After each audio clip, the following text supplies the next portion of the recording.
Okay guys, mag-replant po tayo ng pechay. Ito po ang gagawin natin. Okay, magtutusok po tayo dyan.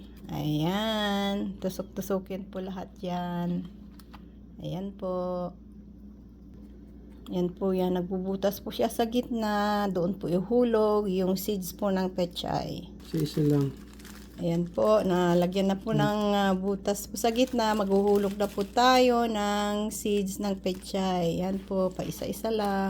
Ayan po. Naglalagay po tayo na yung buto doon po sa butas. Nilagay natin. Pakunti-kunti lang. Ayan po. Ayan po yung buto ng pechay. Ayan po. Po natin doon sa butas na nilagay natin sa gitna ng lupa.